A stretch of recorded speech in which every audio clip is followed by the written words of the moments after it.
Em nome do Pai, do Filho e do Espírito Santo. Amém. Chegados que foram ao lugar chamado Calvário, ali o crucificaram, como também os ladrões, um à direita e outro à esquerda. E Jesus dizia: Pai, perdoa-lhes, porque não sabem o que fazem. Evangelho de São Lucas, capítulo 23, versículos 33 e 34. Olá, meu irmão e minha irmã, uma alegria estarmos aqui juntos para darmos início a esse caminho de reflexões sobre as 7 palavras de Cristo na cruz. E a primeira palavra é exatamente esta: Pai, perdoa-lhes, porque não sabem o que fazem. Aqui, gente, nós encontramos o Filho na cruz. Ele já está na cruz, depois de todo o caminho de dor, de zombaria, de cuspes, de bofetões, os cravos já nas mãos e nos pés, e o encontramos na cruz, o Filho amado do Pai. Aquele que, quando foi batizado, o Pai disse: Este é meu Filho amado, no qual ponho toda a minha afeição.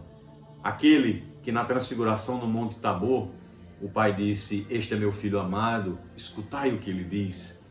Aquele que São Paulo fala na carta aos Colossenses, que por ele e para ele todas as coisas foram feitas. Aquele que São Paulo também fala na carta aos Colossenses, que corporalmente nele habita a plenitude da divindade, e que o mesmo São Paulo fala na carta aos Filipenses, que ele esvaziou-se a si mesmo, e aqui na cruz o encontramos no ápice desse esvaziamento, totalmente entregue. E São Paulo ainda diz que ele humilhou-se ainda mais, fazendo-se obediente até a morte e morte de cruz. Aqui encontramos o Filho amado do Pai, e a primeira temática que ele traz é o perdão.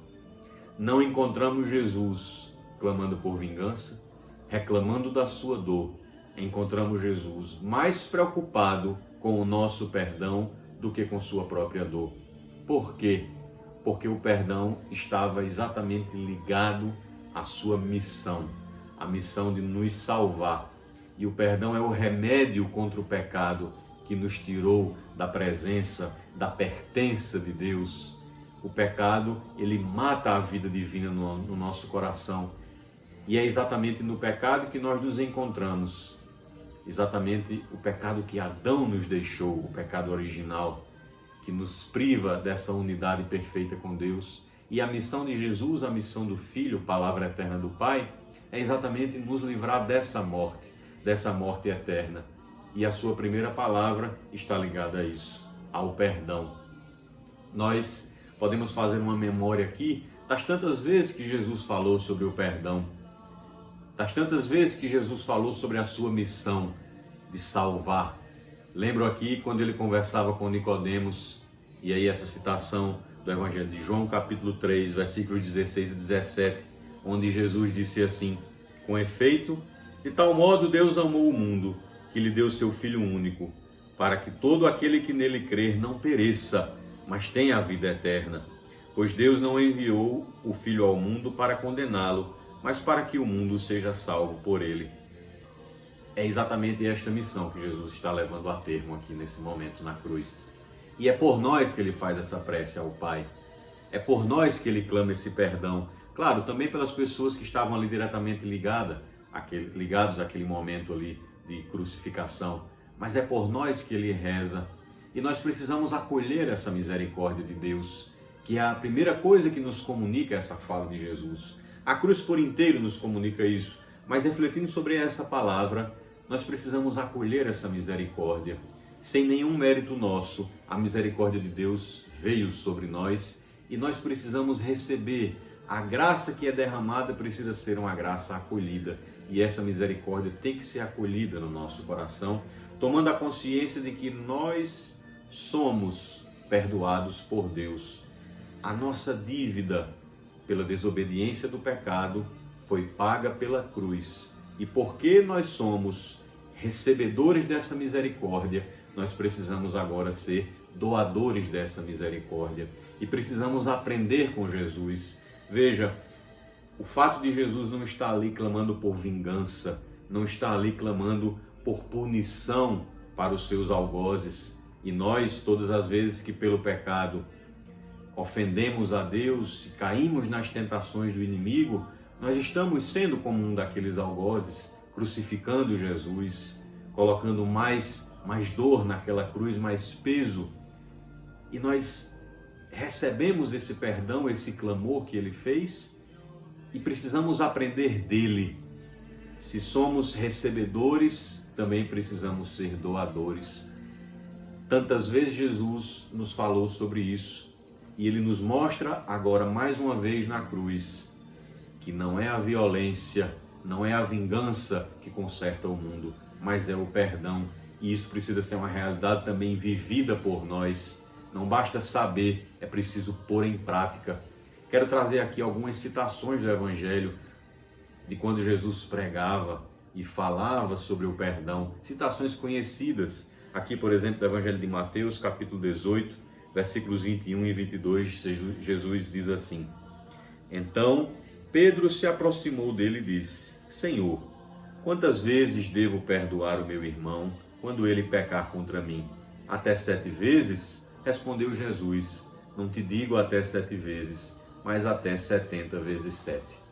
Jesus não está dando aqui uma quantidade, mas ele está dizendo que precisamos perdoar tantas vezes for necessário. É a totalidade da necessidade do perdão, sempre que for necessário.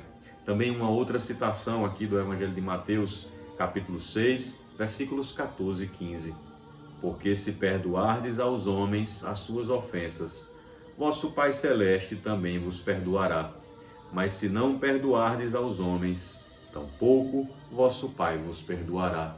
O que é que Jesus nos ensina aqui? Que ele nos dá o perdão, mas coloca uma condição: se a gente também souber dar o perdão a quem nos pedir. Não adianta só receber o perdão. Quem recebeu precisa saber também dar. Se a gente não perdoar, meus irmãos, nós não seremos perdoados.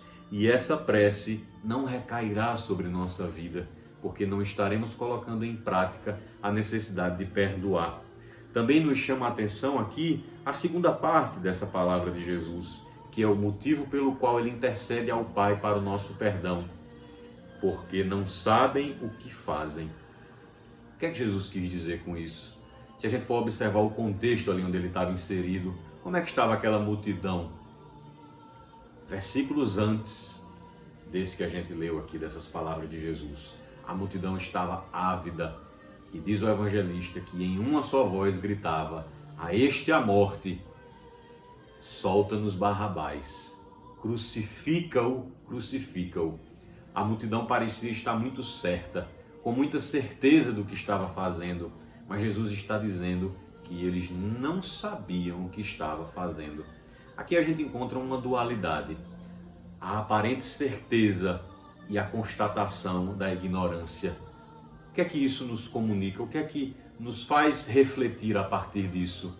Que a sabedoria humana, quando é fechada em si mesma, quando é autossuficiente e quando não é aberta à verdade, que é o próprio Deus, não serve de nada. Para Deus é pura ignorância.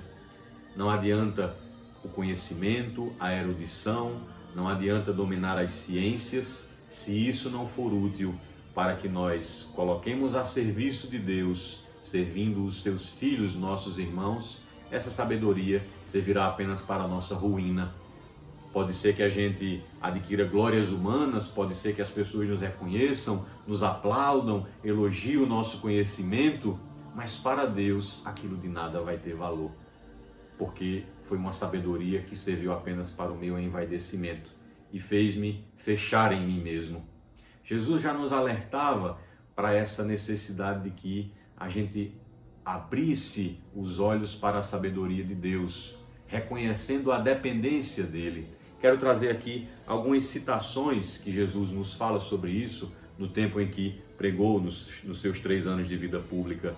No contexto da cura do cego de nascença, no capítulo 9 do Evangelho de João, versículo 39, Jesus diz assim: Vim a este mundo para fazer uma discriminação. Os que não veem, vejam, e os que veem se tornem cegos. Aqui também essa mesma dualidade. Os que não veem, vejam, e os que veem se tornem cegos. Será que Jesus quer cegar todo mundo que enxerga? Não é isso. O que ele está querendo dizer é que aqueles que pensam enxergar, que pensam saber algo, mas é por conta própria, estes não sabem nada. São como cegos nesse mundo, cegos porque não saberão chegar com esta sabedoria ao céu, não saberão chegar com esta sabedoria à vida eterna. Mas o homem que se abre a Deus, que reconhece a sua dependência de Deus, este sim trilha um caminho de vida eterna, trilha um caminho de céu. Temos um exemplo maravilhoso disso na Escritura, o exemplo de São Paulo, o grande apóstolo, aquele que evangelizou, pregou, anunciou.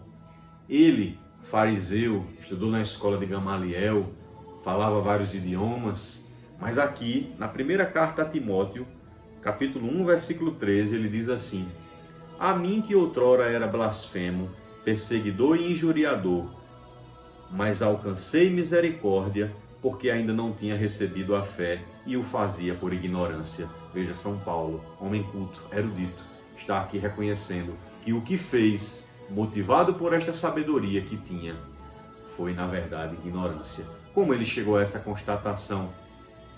Porque viveu um encontro verdadeiro com Jesus.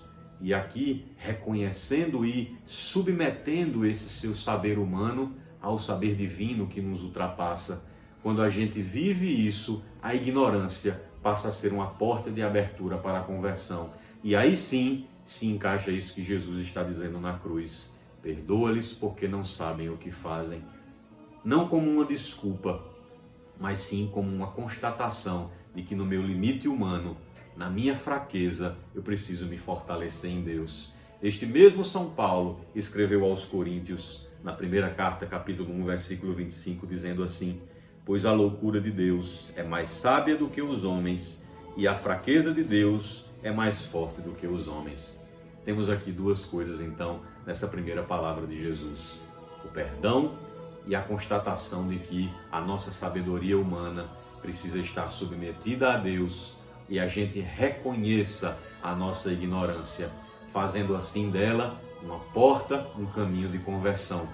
Deixemos-nos iluminar por essa palavra de Jesus. Tragamos a necessidade de viver o perdão na nossa vida.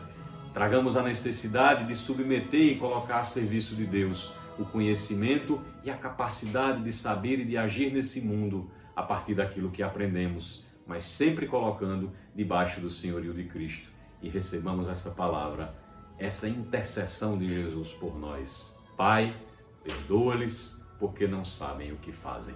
Que Deus te abençoe. Amém.